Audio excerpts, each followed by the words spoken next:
மாதா தொலைக்காட்சி அன்புள்ளவங்கள் அனைவருக்கும் அன்பான வாழ்த்துகளும் வணக்கங்களும். தோல்வியிலும் தோற்காமல் இருப்போம், துன்பத்திலும் இன்பம் கொள்வோம் என்ற இந்த சிந்தனையுடன் இன்றைய வந்ததும் தந்ததும் நிகழ்ச்சி வாயிலாக உங்களை சந்திப்பதில் நான் பெருமகிழ்ச்சி அடைகின்றேன். அன்பர்களே, மாதா தொலைக்காட்சியில் பணியாற்றி கொண்டிருக்கக்கூடிய எங்கள் ஒவ்வொருவருக்கும் நாள்தோறும் உற்சாகத்தையும் உத்வேகத்தையும் கொடுத்து கொண்டிருப்பது மாதா தொலைக்காட்சியின் நிகழ்ச்சிகள் குறித்தும், நிகழ்ச்சிகள் வாயிலாக நீங்கள் பெற்றுக்கொண்ட நன்மைகள் குறித்தும் நீங்கள் தொடர்ந்து எழுதி அனுப்பி கொண்டிருக்கும் உங்களுடைய கடித கருத்துக்களே ஆகும். அந்த வகையில் இந்த வாரமும் உங்களுடைய கடித கருத்துக்களை கலந்து ஆலோசித்து உங்களோடு இணைந்து உரையாடுவதற்கு இன்று நம்முடைய நிகழ்ச்சிக்கு வருகை தந்திருக்கும் நம் பாசத்திற்குரிய அன்பு அருட்தந்தை டேவிட் ஆரோக்கியம் அவர்களை உங்கள் அனைவரின் சார்பாக நிகழ்ச்சிக்கு அன்புடன் வரவேற்கின்றேன். வணக்கம் ஃபாதர். வணக்கம் ஜோஸ். எப்படி சுகமாக இருக்கீங்களா? நல்லா இருக்கிறேன் ஃபாதர். நீங்கள் எப்படி இருக்கிறீங்க ஃபாதர்? ரொம்ப சிறப்பாக இருக்கேன், நல்லா இருக்கிறேன், போயிட்டுருக்கு. கண்டிப்பாக ஃபாதர், நிச்சயமாக ரொம்ப ஒரு மகிழ்ச்சியான நாள் மீண்டும் நம்ம சந்திச்சிருக்கிறோம். ஸோ அன்பர்கள் நிறைய பேருக்கு தெரியுமா அப்படின்னு சொல்லி தெரியல. ஏன்னா நம்ம பல நேரங்கள் அதை ஒரு விஷயத்தை வெளிப்படையாகவே சொல்லவே இல்லை. நம்மளும் சொல்லணும்னு நினச்சோம், மறந்தாச்சு. ஆக்சுவலாக நம்முடைய அன்பு அருட்தந்தை ஆல்பர்ட் செல்வராஜ், அதாவது புன்னகை மன்னன் ஆல்பர்ட் செல்வராஜ் அப்படின்னா தான் நம்முடைய இனியது எங்களுக்கு ஈஸியாக டக்குன்னு ஐடென்டிஃபை பண்ணிடுவாங்க. ஸோ பணி மாற்றலாகி நம்முடைய மாதா தொலைக்காட்சியிலேருந்து கடந்து அவங்களுடைய உதகை மறை மாவட்டத்துக்கு மீண்டும் திரும்ப போயிருக்கிறாங்க.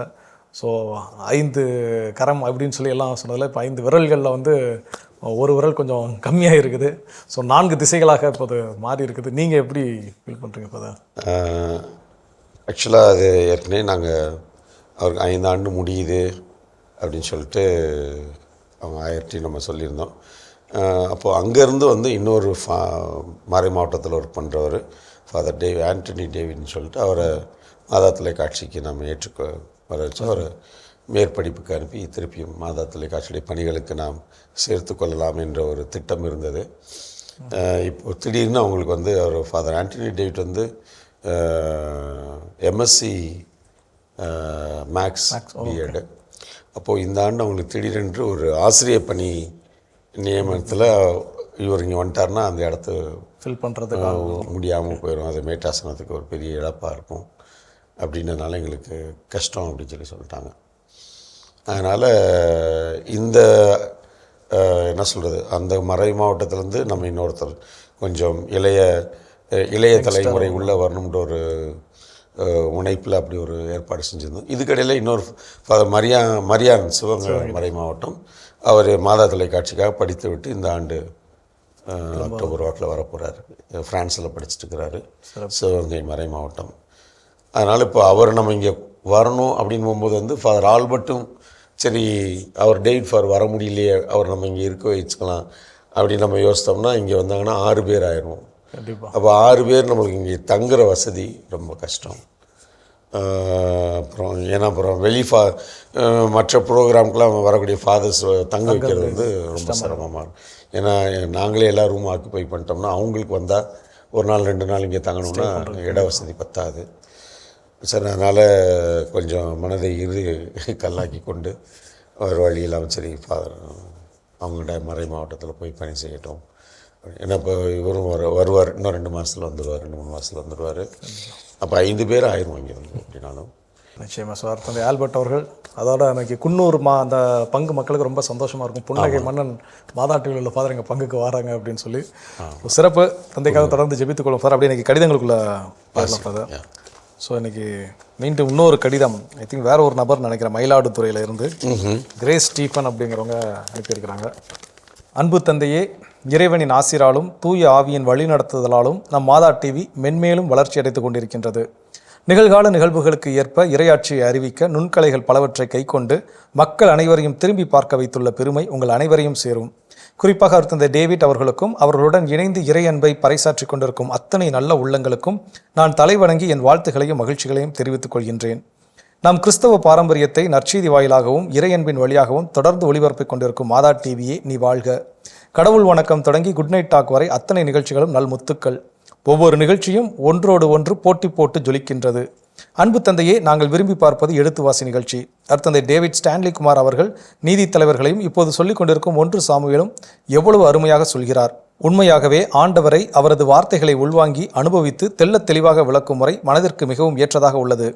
அருட்தந்தை பிரகாஷ் அவருடன் இணைந்து நல்ல கேள்விகள் கேட்பது எங்களுக்கும் தெளிவு பிறக்கச் செய்கிறது. Excellent performance. ஆண்டவரே பேசும், அடியான் கேட்கிறேன். அடுத்தது வாழ்வு தரும் இறைவார்த்தை. 4 அருட்தந்தையர்களும் ஒவ்வொருவரின் கோணத்தில் சொல்லும் அருள்வார்த்தை விளக்கம் எங்களை ஞாயிற்றுக்கிழமை திருப்பலியில் அந்த விளக்கத்தை நினைவுபடுத்தி திருப்பலியில் ஈடுபட வைக்கின்றது. இறை வசனத்தின் தெளிவோடு திருப்பலி செல்ல ஓர் அருமையான நிகழ்ச்சி. தவக்கால பெரிய புனித வெள்ளியில் உங்களின் ஆராதனை மிகவும் வித்தியாசமாகவும் இறைவனோடு ஒன்றிக்கும் வகையில் அதி அற்புதமாக இருந்தது. நன்றி தந்தையே.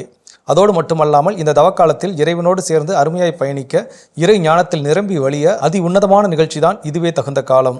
ரோமையருக்கு எழுதிய திருமுகத்தை இவ்வளவு அருமையாய் தெளிவாய் ஆணித்தரமாய் யாராலும் சொல்ல முடியாது.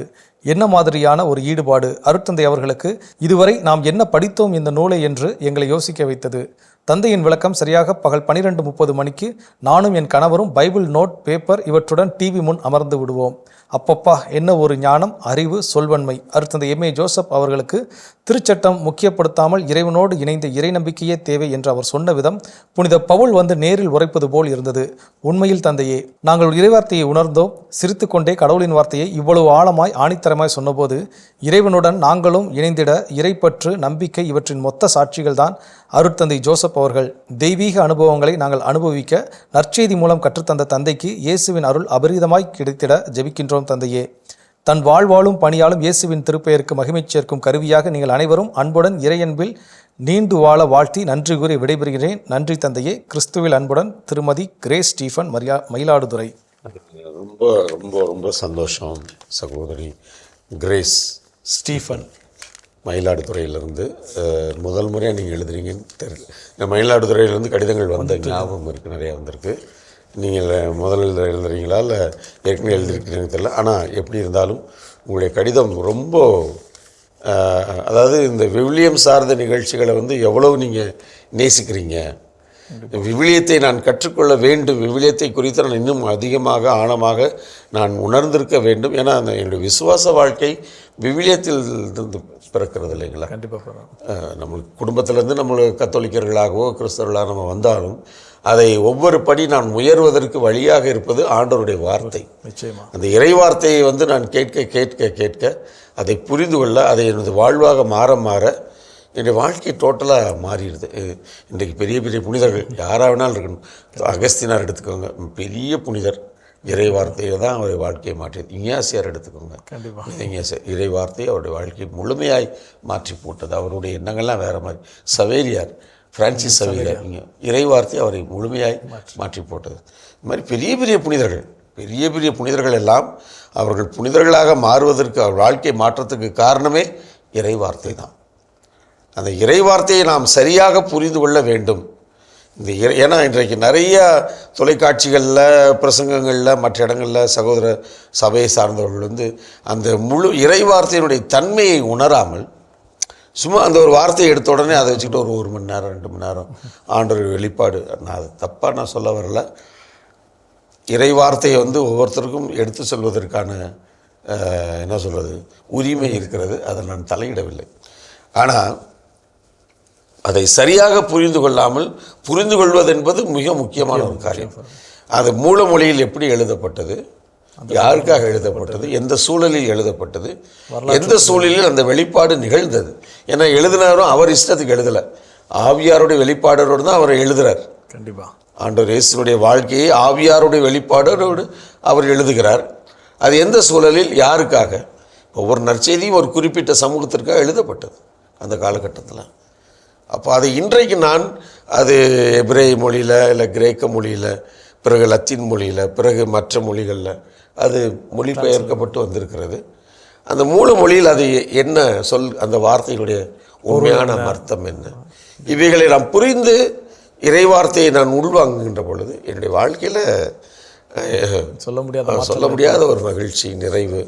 ஏன்னா அது கடவுளின் திருவுளம் இல்லையா. அதனால் நீங்கள் இதில் உழவு ஈடுபாடாக நீங்கள் இந்த நிகழ்ச்சிகளை எல்லோரும் கேட்கணுன்னு தான் நான் ஆசைப்பட்றேன். ஏன்னா தான் நிறைய பேர் வந்து சொல்லுவாங்க, புதுசாக பார்க்குறோம் ஃபாதர், நற்கருணை ஆராதனை பார்க்குறோம், ஆராதனை உங்களுடைய பாடல்களை நாங்கள் கேட்குறோம், எங்களுக்கு ரொம்ப சந்தோஷம். ஆனால் இந்த இறை வார்த்தையை கேட்காம விட்டுறாதீங்க. நீங்கள் மற்றவங்கள்ட்டையும் நீங்கள் சொல்லுங்கள், அதெல்லாம் பாருங்கப்பா, ஞாயிற்றுக்கிழமை திருப்பலிக்கு போகும்போதெல்லாம் இந்த கடந்த வாரம் இதெல்லாம் பார்த்தீங்களா அப்படி 4 பேர்கிட்ட சொல்லி அவங்கள உணர. ஏன்னா நிறைய பேர்த்துக்கு நம்ம ஆளுகளுக்கு வந்து வாழைப்பழத்தை உரிச்சு கொடுத்தா மட்டும் பத்தாது, அதை பிணைஞ்சி ஊட்ட வேண்டியிருக்கு. கண்டிப்பாக ஒரு சிலவங்களுக்கு வாழைப்பழத்தை காமிச்சாலே சாப்பிட்றாங்க. ஒரு சிலவங்க என்னையா வாழைக்காயா இருக்கு, பரவாயில்ல கொடுறா அப்படின்னு போய் வீட்டில் வந்து அதை பழுக்க வச்சு சாப்பிடுவாங்க. ஒரு சிலவங்க அதை உரிச்சு கொடுத்தா ரொம்ப நல்லா இருக்கே, இது எங்கே வாங்குறீங்கன்னு கேட்டு சாப்பிடுவாங்க. ஒரு சிலவங்க அதை பிணைஞ்சு கையில் கொடுத்து ஊட்டினா தான் சாப்பிடுவாங்க. அது வரைக்கும் ஏன்னா குழந்தைகளுக்கு அப்படி தானே கொடுக்கணும். கண்டிப்பாக குழந்தைங்களுக்கு வாழைப்பழத்தை கொடுத்தா சாப்பிட்ருமா? கை குழந்தைகளுக்கு வந்து நம்ம அதை பிணைஞ்சு ஒரு 7-8 மாதம் ஆன பிறகு அதை நல்லா மசித்து அதை கொடுத்தோம்னா அது சாப்பிடும். அப்புறம் 1 வயசு 2 வயசு கையில் பிடிக்க ஆரம்பிச்சிருச்சுன்னா கொடுத்தா அதை சாப்பிடும். ஆனால் ஒரு சிலர் இன்னும் கை குழந்தையாகவே இருக்கிறாங்க. அம்மா 50-60 வயசு ஆயிடுச்சு. ஆனால் அதுங்களுக்கு பிணைஞ்சு ஊட்டி விடுங்க. இந்த மாதிரியான மாதா தொலைக்காட்சி பார்க்கின்ற நல்ல உள்ளங்கள் வந்து இந்த மாதிரி எதையுமே கண்டுக்காம அப்படியே மேம்போக்காக தெரிகிறவங்கள்ட்ட வந்து இப்படியெல்லாம் இருக்குதியா பாருங்கள் அப்படின்னு வந்து குழந்தை கூட்டுறாப்புல ஊட்டுங்க. அது வந்து நீங்கள் செய்கின்ற ஒரு பெரிய நற்செய்தி அறிவிப்பு பண்ணி செய்து பாருங்கள், ஆண்டவர் அருள் கிடைக்கும். கண்டிப்பாக. ஸோ கிரேஸ் ஸ்டீஃபன் அம்மாவுக்கு அவங்களுக்கு நன்றி சொல்லிக்கலாம். அப்படியே தொடர்ந்து அடுத்த கடிதம் வந்து நம்முடைய சிவகாசி சாட்சியாபுரம் கிறிஸ்டின் அகஸ்டினாவுடைய ஓகே பாட்டி மேரி ஃபாத்திமா. இந்த வாரம் அங்கே போகிறேன் பூசைக்கு. அதை முன்னிட்டு ஏற்கனவே மெசேஜ்லாம் வந்துருச்சு. சிறப்பு. இயேசுவுக்கே புகழ். நீண்ட இடைவெளிக்கு பின் மரியானூஸ் நகரிலிருந்து மேரி ஃபாத்திமா அளிக்கும் அன்பின் நன்றி காணிக்கை. அனைவருக்கும் இயேசுவின் உயிர்ப்பு பெருவிழா வணக்கங்களும் வாழ்த்துகளும் உரித்தாகுக. உயிர்த்த இயேசுவின் ஆசீர்வாதத்தாலும் தங்கள் அனைவரின் ஜெபத்தாலும் நாங்கள் அனைவரும் நலம். தங்கள் அனைவருக்காகவும் தினமும் ஜெபிக்க தவறுவதில்லை. ஆண்டவருக்கு நன்றி. ஒவ்வொரு காலகட்டங்களுக்கு தகுந்தாற்போல் நிகழ்ச்சிகள் தயாரித்து வழங்கி இறையாசிரை எங்கள் உள்ளங்களிலும் இல்லங்களிலும் நிரம்பச் செய்து கொண்டிருக்கும் அருட்தந்தையர்கள் ஐவருக்கும் நன்றி. தங்களுக்கு உறுதுணையாய் இருந்து உழைத்து மாதா டிவியின் பெருமையை மேலும் மேலும் உயரச் செய்து கொண்டிருக்கும் அன்பு நெஞ்சங்கள் அனைவருக்கும் நன்றி. ஒரு காலத்தில் போப் ஆண்டவர் என்பவர் ஆண்டவரோடு உலா வருபவர், நாமெல்லாம் அவரை பார்க்கவே முடியாது என எண்ணி வாழ்ந்த காலம் உண்டு. இப்போது மாதா டிவி வழியாக தினமும் திருத்தந்தையையும் பல உயர் மறைமாவட்டங்களின் ஆயர்களையும் வெளிநாடுகளில் உள்ள ஆலயங்கள், பல புண்ணிய தலங்கள், பல பெயர்கள் கொண்ட அன்னை மரியாள் இன்னும் பல அற்புதமான நிகழ்வுகளை வீட்டில் இருந்தபடியே கண்டுகளிக்கச் செய்யும் அனைத்து மறைமாவட்ட இயக்குனர் தந்தையர்களுக்கும் நன்றி. ஒவ்வொரு நாளும் கடவுள் வணக்கம் நிகழ்வுகள் களை கட்டுகிறது. ஆயர்கள் அனைவரும் வழங்கும் இறையாசிர் பிறந்தநாள் காணும் மக்களுக்கு மட்டுமின்றி எங்களுக்கும் நிறைவான ஆசிராய் உள்ளது. ஆயர்கள் அனைவருக்கும் நன்றி. கடவுள் வணக்கம் நிகழ்ச்சியில் ஆண்கள் நுழையாத அடுப்படியில் ஆரோக்கியமாதா நுழைய மாட்டார் என்று தமிழ்ஜோ கூறியது நம் இதயங்களில் தேங்கி நிற்கும் குட்டைகள் போல இல்லாமல் ஓடும் தெளிந்த நீரோடு போய் வைத்திருங்கள் என்ற கருத்துக்களும் சிரிக்கவும் சிந்திக்கவும் வைத்தது. இன்னும் பல நல்ல கருத்துக்கள் சிறுகதைகள் மூலம் விளக்கப்படுகிறது. கடவுள் உங்களோடு தங்கி இன்னும் சிறந்த முறையில் செயலாற்ற மாதா டிவி பணியாளர்கள் அனைவருக்காகவும் ஜெபிக்கின்றோம். அனைவருக்கும் நன்றி. இவ்வாண்டு கிறிஸ்துமஸ் விழா, புத்தாண்டு, பொங்கல் விழா நிகழ்வுகள் அனைத்துமே சிறப்பானதாய் கண்டு மகிழக்கூடியதாய் இருந்தது. 2022 டிசம்பர் 3ஆம் நாள் எங்கள் வாழ்வில் மறக்க முடியாத நாளாகும். அன்றுதான் பிள்ளைகள் 2 பேரும் கொஞ்சம் கண்மணிகளை நிகழ்ச்சி கொடுப்பதற்காக சென்னை வந்திருந்தோம். மற்ற 2 குடும்பங்களையும் மாதா டிவியின் அனைத்து நண்பர்களையும் என்றுமே மறப்பதே இல்லை. உங்கள் அனைவருக்காகவும் தினமும் ஜெபிக்கின்றோம். எழுத்து வாசி நிகழ்ச்சி மிக மிக பயனுள்ளதாய் உள்ளது. விளக்கம் கொடுக்கும் அனைத்து அருட்தந்தையர்களுக்கும் சிறப்பாக ரூத்து புத்தகத்தில் உள்ள 85 வசனங்களில் 8500 அர்த்தங்கள் அடங்கியுள்ளதை தனித்துவமாய் பிரித்து விளக்கி கூறி ஆச்சரியத்திற்கு உள்ளாக்கிய தந்தை மதலைமுத்து அவர்களுக்கு, விளக்கம் கேட்டு புரிய வைத்த அருட்பணி பிரகாஷ் அவர்களுக்கும் நன்றியும் ஜபமும் உரித்தாக்குகின்றோம். 11 மணி ஆராதனையின் போது அருட்பணி பவுலா ஜெயக்குமார் அவர்கள் பெரும்பாடும் நோயினால் பாதிக்கப்பட்ட நம்பிக்கையோடு ஆண்டவரால் குணமாக்கப்பட்ட பெண்ணை உதாரணம் காட்டி பெண்களை பற்றி கூறிய மறையுரை நெஞ்சை நெகிழ வைத்தது. பெண்கள் வெளியில் சொல்ல முடியாத வேதனைகளை பகிர்ந்து கொள்ளவே ஆண்டவரிடம் வருகிறார்கள் என்றார். இது 100% உண்மைதான். நிறைய சகோதரிகளோடு பிறந்திருப்பார் போலும். அதுபோல் அருட்பணி ஜெனித்சேகர் அவர்கள் தன் மறையுரையில் ஆண்டவர் இல்லாத திருத்தூதர்கள் படகு அலைக்கழிக்கப்பட்டது, அதுபோல இறைவன் இல்லாத இல்லங்களும் அலைக்கழிக்கப்படும், இறைவனை இறுக பற்றி கொள்ளுங்கள் என கூறியது மிக அருமை. நல்ல சிந்தனைகளை வழங்கிய தந்தையர் இருவருக்கும் நன்றி. கடந்த 2 ஆண்டுகளாய் பேறு பெற்றோர் நிகழ்வு மூலமாக பல பேறு பெற்றோரை சந்தித்து அவர்களின் உள்ளத்து ஆவலை வெளிக்கொணரும்படி அன்பாய் ஆதரவாய் புன்முறுவலோடு அவர்களோடு பேசி வெளி உலகிற்கு அடையாளம் காட்டி பேறு பெற்றோருக்காகவும் நாமும் ஜெபிக்க கடமைப்பட்டு இருக்கின்றோம் என்று உணர்த்திய தந்தை அடைக்கலராஜ் அவர்களுக்கும் நன்றி கலந்த ஜபத்தை சமர்ப்பிக்கின்றோம். சிறப்பு துதி ஆராதனை மிகச் சிறப்பு. மீண்டுமாய் இசைத்தன்றல் ஃபாதர் ஜாக்சன் அவர்கள் இணைந்திருப்பது புது மகிழ்ச்சி. ஆண்டவருக்கு கோடி நன்றிகள். உயிர்த்தாண்டவரின் ஆசியோடு முடிக்கின்றேன். நன்றியுடன் மேரி ஃபாத்திமா. ரொம்ப சிறப்புமா. அதாவது பாருங்களேன், நீங்கள் அப்படியே ஒரு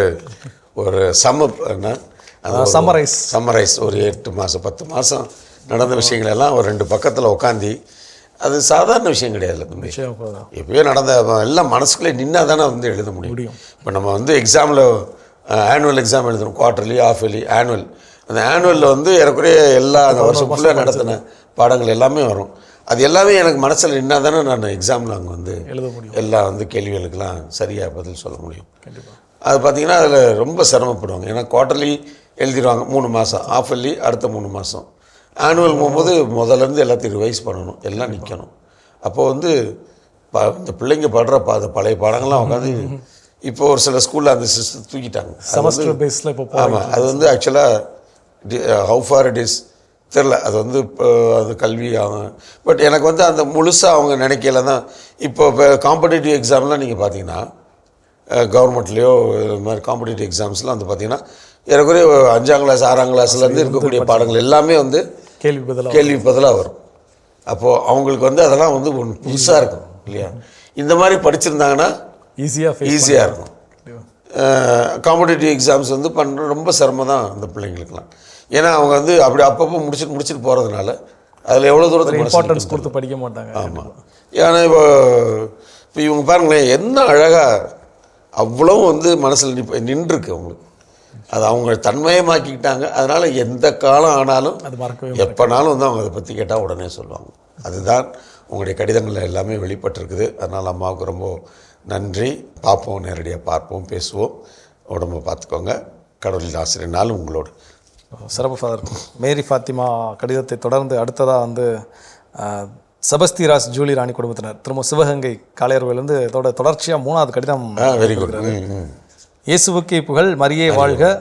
நாங்கள் தொழில் செய்து வருகிறோம். அதனால் பகல் நேரங்களில் ஞாயிற்றுக்கிழமைகளிலும் மற்ற நாட்களிலும் இரவு 9 முதல் 11 மணி வரை மாதா டிவியை பார்க்கும் பொன்னான வாய்ப்பு கிடைக்கும். இறுதியாக ஆராதனை ஆசிர் தினம் தினம் நிரம்பவே பெற்று துயில் கொள்வோம். நன்றி நன்றி அப்படின்னு சொல்லி ஒரு ரத்தின சுருக்கமாக ஒரு 3வது கடிதம். அதாவது நான் பார்க்குறேன்ப்பா, சந்தோஷமாக நல்லா செய்யுங்க அப்படின்றத பதிவு பண்ணுறாங்களே, கண்டிப்பாக இதே பெரிய விஷயம். இப்போ நேரம் இருக்குது, நான் வந்து என்னால் முடியும், நான் ஒரு 10 பக்கம் எழுதுவேன், 4 பக்கம் 2 பக்கம் எழுதுவேன். எனக்கு நேரம் கொஞ்சம் தான் கிடச்சிருக்குது. இருந்தாலும் நான் உங்களை வந்து பாராட்டுறேன். நல்லா செய்யுங்க, அருமையாக செய்யுங்க, நாங்கள் பார்த்துக்கிட்டு தான் இருக்கிறோம். நீங்கள் உங்கள் பணியை நீங்கள் செய்து கொண்டே இருங்கள் என்று சொல்வது அதுவும் வந்து ஒரு உயர்ந்த எண்ணம் தான். உங்களுக்கு ரொம்ப ரொம்ப நன்றி. கடவுளின் ஆசிரியனாலும் உங்களோடு. கண்டிப்பாக உங்களோட கடிதம் சின்னதாக இருந்தாலும் என்ன எப்படி ஒரு உணர்வை கொடுக்குதுன்னா, சின்ன வயசில் சைக்கிள் பழகிறப்போ அப்பா சொல்லி தருவாங்க, முதல் பிடிச்சிக்கிட்டே வருவாங்க. திடீர்னு திரும்பி பார்த்தா அப்பா இருக்க மாட்டார், நம்ம மட்டும் சைக்கிள் ஓடிட்டு போடப்பாங்க இருந்து நான் இருக்கிறேன் போ அப்படிங்கிறப்ப ஒரு நம்பிக்கை கொடுக்கும் இல்லையா? ஸோ அதுபோல் நம்ம பண்ணுற நிகழ்ச்சிகளை பார்க்குறாங்களா இல்லையா தெரியல, ஆனால் இந்த கடிதங்கள் என்னென்னா அதை ஊர்ஜிதப்படுத்துது. ஸோ நன்றியோடு அப்படியே கடைசி கடிதம் போயிடலாம். கடைசி கடிதம் மும்பையிலிருந்து ஆரோக்கிய ராணி ஃபெலிக்ஸ் சேவியர். மீண்டும் ஒரு சின்ன இடைவெளிக்கு பிறகு. இல்லந்தோறும் இறையாட்சியை கொண்டு வரும் மாதா தொலைக்காட்சியின் அனைத்து அருட்தந்தையர்களுக்கும் மற்றும் பணியாற்றும் சகோதர சகோதரிகளுக்கும் என் வணக்கத்தையும் உயிர்ப்பு திருவிழா வாழ்த்துக்களையும் தெரிவித்துக் கொள்கின்றேன். வாழ்வு தரும் இறைவார்த்தை நிகழ்ச்சி மிகவும் சிறப்பாக உள்ளது. குறிப்பாக பெரிய வியாழன், பெரிய வெள்ளி மற்றும் ஈஸ்டர் அன்று வாசிக்கக்கூடிய வாசகங்களை பற்றி நன்கு விளக்கி கூறிய அனைத்து தந்தையர்களுக்கும் என் வாழ்த்துகளும் பாராட்டுகளும். இதுவே தகுந்த காலம். தவக்கால தொடர் அருமை. அருட்தந்தை ஜோசப் அவர்களுக்கு வாழ்த்துகளும் நன்றியும். இறைவன் தந்தைக்கு நீண்ட ஆயுளையும் நல்ல சுகத்தையும் கொடுக்க பிரார்த்திக்கிறேன். 19/2/24 அன்று திருப்பலியில் மிக தொன்மையான ஆலயமான 3 ஞானியர் ஆலயம் புதுப்பட்டியில் மதுரை உயர்மறை மாவட்டம் நிறைவேற்றப்பட்டது. 3 ஞானியர்களுக்கென்று எழுப்பப்பட்டுள்ள ஆலயம் இது ஒன்றுதான் என நினைக்கின்றேன். இத்தகைய பழமையான ஆலயத்தை இனியது எங்களுக்கு அறிமுகப்படுத்திய மாதா தொலைக்காட்சிக்கு நன்றி. 22/2/24 அன்று ஒளிபரப்பப்பட்ட குளித்துறை புதிய ஆயர் ஆல்பர்ட் அனஸ்தாஸ் அவர்கள் திருநிலைப்படுத்தப்பட்ட திருநிகழ்வுகளை எங்களால் பார்த்து மகிழ முடிந்தது. இப்படி ஒவ்வொரு நிகழ்ச்சிகளையும் தவறாமல் ஒளிபரப்பி எங்களை மகிழ்விக்கும் மாதா தொலைக்காட்சிக்கு மனமார்ந்த நன்றிகள். தவக்காலத்தில் ஒவ்வொரு வாரமும் ஒளிபரப்பப்பட்ட அனைத்து நிகழ்ச்சிகளும் அருமையிலும் அருமை. அவைகளை விவரிக்க வார்த்தைகள் இல்லை. ஒவ்வொரு நாளும் இரவு 9 மணி எப்போது வரும் என்று எதிர்பார்க்க வைத்த மாதா தொலைக்காட்சிக்கு என் அன்பார்ந்த பாராட்டுகளும் நன்றிகளும். மெய்ப்பர் வாரத்தில் அருட்தந்தை ஆல்பர்ட் செல்வராஜ் அவர்கள் ஒவ்வொரு ஓய்வு பெற்ற ஆயர்களையும் சந்தித்து அவருடைய அனுபவங்களை பகிர்ந்து கொண்டது மிகவும் சிறப்பாக இருந்தது. அதேபோன்று பேறு பெற்றோர் வாரத்தில் அருட்தந்தை அடைக்கலராஜ் அவர்கள் ஒவ்வொரு பேறு பெற்றோரையும் சந்தித்து அவர்களுடன் உற்சாகமாய் பேசி அனுபவங்களை பகிர்ந்து கொண்டது சிறப்பான வகையில் அமைந்திருந்தது. மாதா தொலைக்காட்சிக்கு நன்றிகள். அருள் பணி ஓர் ஆனந்த பணி. பெரிய வியாழன் அன்று ஒளிபரப்பப்பட்ட இந்த நிகழ்ச்சி குருக்களின் அனுபவங்களை எடுத்துரைத்தது. மிகவும் சிறப்பாக இருந்தது. வாழ்த்துக்களும் ஜெபங்களும். புனித வார புதிய விடயங்கள் மிகச் சிறப்பான நிகழ்ச்சியாகும். புனித வாரத்தின் பல்வேறு தகவல்களை மிக தெளிவாக விளக்கிய அருட்தந்தை டேவிட் ஜான் அவர்களுக்கு வாழ்த்துக்களும் நன்றிகளும். 26/3/24 அன்று ஒளிபரப்பப்பட்ட இதை என் நினைவாய் நிகழ்ச்சி மிக மிக அருமை. 4 குறுபடங்கள் வழியாக திருப்பலியை தொடக்கம் முதல் இறுதி வரை முழுவதும் பங்கெடுக்க வேண்டியதன் அவசியத்தை பற்றி கூறியது அருமையிலும் அருமை. மிகவும் பயனுள்ள பொருள் புதிந்த நிகழ்ச்சியாகும். மாதா தொலைக்காட்சிக்கு வாழ்த்துக்களும் நன்றிகளும். மேலும் துதி ஆராதனை, கல்வாரி கானங்கள், மீட்பின் கீதங்கள், ஈஸ்டர் திருவிழா நடன நிகழ்ச்சிகள், கலந்துரையாடல்கள் அனைத்தும் அருமை. திகட்ட தவக்கால விருந்தளித்த மாதா தொலைக்காட்சியின் அனைத்து அருட்தந்தையர்களுக்கும் மற்றும் பணியாற்றும் சகோதர சகோதரிகளுக்கும் உயிர்ப்பு பெருவிழா வாழ்த்துக்களும் நன்றிகளும். மரியே வாழ்க. இப்படிக்கு ஆரோக்கிய ராணி ஃபெலிக்ஸ் சேவியர். ரொம்ப ரொம்ப நன்றிங்கம்மா ஆரோக்கிய ராணி அம்மா ஃபெலிக்ஸ் சேவியர். அதாவது நம்ம பல காரியங்கள் செய்கிறோம். இப்போ பொதுவாகவே எல்லாருக்கும் பார்த்தீங்கன்னா ஏசுனார் ஆண்டவரை பாருங்களேன், சீடர்களெல்லாம் அங்கே அந்த செசரியா பகுதி கூட்டு போய் மக்கள் என்னை பற்றி என்ன சொல்கிறாங்க, யாரா என்னை பார்க்குறாங்க, என்னை பற்றி அவங்க என்ன நினைக்கிறாங்க கேட்டார் இல்லையா? அது வந்து சாதாரணமாக எல்லாருக்கும் ஒரு திருமணம் நடத்துகிறோம் வீட்டில் நடத்தி எல்லாம் முடிஞ்சு அப்படியே உட்காந்துட்டு இருக்கும்போது அப்பா அம்மா சொந்தக்காரங்க அவங்களே என்னப்பா என்னையா சொல்லிட்டு போனாங்க, சாப்பாடு பற்றி என்னையா சொன்னாங்க, அதை முதல்ல கேட்பாங்களே. அப்புறம் இந்த இதெல்லாம் அரேஞ்ச்மெண்ட்ஸ் எல்லாம் எப்படியா இருந்துச்சு, எல்லாம் சந்தோஷப்பட்டாங்களா, எப்படியெல்லாம் தங்குறதெல்லாம் சந்தோஷமா. ஃபஸ்ட்டு என்ன கேட்பாங்க, சாப்பாடு நல்லா சாப்பிட்டாங்களா, என்ன சொன்னாங்க, எல்லாருக்கும் பிடிச்சிருந்ததா, நல்லா பிடிச்சிருந்துச்சா, இல்லை ஏதாவது ஒரு இது போட்டோமே அதை பற்றி என்ன சொன்னாங்க, அதில் ஏதாவது ஸ்பெஷலாக அவங்க சமைக்கிறவங்கள்ட்ட சொல்லி யோசிச்சிருப்பாங்க, இதை நம்ம இதில் வந்து ஸ்பெஷலாக அவனுக்கு கொடுக்கணும் அப்படின்னு அவனை யோசிச்சிருப்பாங்க. இது இல்லாமல் இருக்கிறவங்க வந்து அது மனுஷனாகவே இருக்க முடியாது. இயல்பான ஒன்று இது இருந்தால் தான் வந்து மனுஷன். இது இயல்பான ஒரு விஷயம். அப்போது நம்ம நிகழ்ச்சி நடத்துகிறோம், அதை மக்கள் வந்து இதை வந்து எப்படி புரிஞ்சுக்கிட்டாங்க, எப்படி அதை பார்க்குறாங்க, எப்படி நீங்கள் அந்த 9 மணி எப்படா வரும்னு காத்துட்டு நீங்கள் சொல்கிறீங்க பார்த்தீங்களா, அதுதான் கண்டிப்பாக. அதுதான் வந்து நம்மளே டேய் இந்த மாதிரி அடுத்த நிகழ்ச்சி இன்னும் யோசிக்கணும்டா, அப்படி பண்ணும் இப்படி பண்ணுன்னு சொல்லிட்டு ஒரு ஒரு ஒரு துடிப்பு வரும், ஒரு ஆசை வரும். பரவாயில்ல இருந்தாலும் பிரச்சனை இல்லை, நம்ம அதை எப்படியா அது மாதிரி பண்ணலாம். அவங்களாம் இவ்வளோ தூரத்துக்கு ஆசையாக பார்க்குறாங்க அப்படின்னு சொல்லிட்டு மும்பையிலேருந்து ஆரைக்கராணி இந்த மாதிரி கேட்டுக்கிறாங்க. மயிலாடுதுறையிலேருந்து கிரேஸ் ஸ்டீஃபன் அம்மா வந்து சொல்கிறாங்க. அங்கே இங்கே மரியானஸ் நகர் சிவகாசியிலேருந்து அந்த அம்மா அவங்க அப்படி கேட்குறாங்க. அப்படி நம்மளுக்கு டக்குன்னு வந்து அது இதெல்லாம் வந்து ஃப்ளாஷாக வந்துட்டுருக்கும். 2 வாரத்தை அவர் சிவகங்கையிலேருந்து காளையாறுலேருந்து எழுதுறாருப்பா, வாரம் 4 வரி எழுதுறாரு. விடக்கூடாது, அவங்களெல்லாம் வந்து நம்ம இன்னும் சந்தோஷப்படுத்தணும், இன்னும் நல்ல காரியங்களை சொல்லணும், இன்னும் இறை வார்த்தையை நம்ம வந்து விளக்கப்படுத்தி சொல்லணும், இன்னும் நிறைய விஷயங்களை செய்யணும்னு சொல்லிட்டு அப்படியே ஆர்வம் எம்பிக்கிடுவார். அதனால் உங்களெல்லாம் சத்தியமாக யாரும் மறக்கவே மாட்டோம். மாதா தொலைக்காட்சி என்னாலும் உங்களுக்காக கடன்பட்டு இருக்கிறது. அந்த கடனை நிகழ்ச்சிகள் வழியாக நான் கட்டி தீர்ப்போம், இன்னும் நல்ல காரியங்களை செய்வோம். அதனால் அழகான கடிதம் மும்பையிலிருந்து. எல்லோரும் நான் சொல்கிறது ஒரே விஷயம் இதுதான், கடிதம் எழுதுறீங்க, ரொம்ப மகிழ்ச்சி. இது வந்து ஒரு பெரிய விஷயம். நீங்கள் நேரில் வந்து ஞாயிறு திருப்பலிக்கெல்லாம் அவங்க போகும்போது அன்பியங்களில் நீங்கள் மற்றவங்களை சந்திக்கும் போது இந்த மாதிரி காரியங்களை சொல்லுங்கள். அதை பார்த்தீங்களா, இந்த வாரம் வேட்டிகன் டாப்டன் பார்த்தீங்களா, எடுத்துவாசியை பார்த்தீங்களா, இல்லை வாழ்வுதரும் இறை வார்த்தை பார்த்தீங்களா, அன்றாட உணவு போயிட்டு கடவுள் வணக்கம் பார்த்தீங்களா, நிறைய விஷயங்கள்ங்க. அது காலையில் நீங்கள் முட்டிங்கன்னா கூட வந்து மத்தியானம் 3 மணிக்கு 3:30 திருப்பியும் போடுறாங்க, 3:30 போடுறாங்க பாருங்கள். அதில் ஒரு சிலதெல்லாம் யூடியூப்பில் இருக்குது, ஒரு சிலதெல்லாம் வந்து இன்ஸ்டாகிராமில் இருக்குது. சொல்லுங்கள், மக்களை வந்து இதை மக்கள்கிட்ட எவ்வளோ தூரத்துக்கு நம்ம போய் கொஞ்சம் சேர்க்கிறோமோ, இதில் எங்களுக்கு ஒரு நாங்கள் ஒரு கடமை உணர்வோடு கடவுளின் வெளிப்பாடு என்று பணி செய்கிறோமோ, அதே மாதிரி கடவுள் வெளிப்படுத்திய உங்களுக்கு 4 பேர்கிட்ட சொல்லி அவங்களை உற்சாகப்படுத்தி நல்லதை பார்க்க வைக்கிறோம். தானே நற்செய்தியை வந்து அறிவித்தால் தானே. அந்த இடையர்கள் போய் அவங்க பார்த்தாங்க, ஆண்டவர் அறிவித்தார், அவங்க போய் நேரடியாக போய் பார்க்குறாங்கல்ல, பார்க்கலன்னா வந்து அது எப்படி பிரயோஜனம் இல்லையா? வானதூர் சரி ஏதோ சொல்கிறாங்க, அவங்க பாட்டு பார்த்துக்கிட்டு இருந்தாங்கன்னா இந்த நேரத்தில் காலையில் பார்த்துக்கலாம்னு இருந்தாங்க, உடனே குடுகுடுன்னு இருந்துச்சு ஓடுறாங்கல்ல. சூசேபருக்கு வெளிப்படுத்தப்பட்டது அதுவும் வானதூர் கூட இல்லை, கனவுல உடனே குழந்தைய தூக்கிட்டு எகிப்து ஓடுறாருல. உடனடியாக செய்ய வேண்டும். அதுதான் வந்து நற்செய்தி, அதுதான் நல்ல செய்தி, அதுதான் இறை வார்த்தை, இவருடைய வெளிப்பாடு. சரிங்களா? செய்யுங்கள். நாங்களும் உங்களுக்காக மன்றாடுறோம். தொடர்ச்சியாக மாதா தொலைக்காட்சியை தாங்கிக் கொள்ளுங்கள், மற்றவங்கள்ட்ட எடுத்து சொல்லுங்கள், ஜெபிங்க. இதை நீங்கள் செய்கின்ற ஒவ்வொரு இணையத்திற்கும் மாதா தொலைக்காட்சியுடைய மனம் நிறைந்த நன்றிகளும் வாழ்த்துக்களும் ஜெபங்களும்.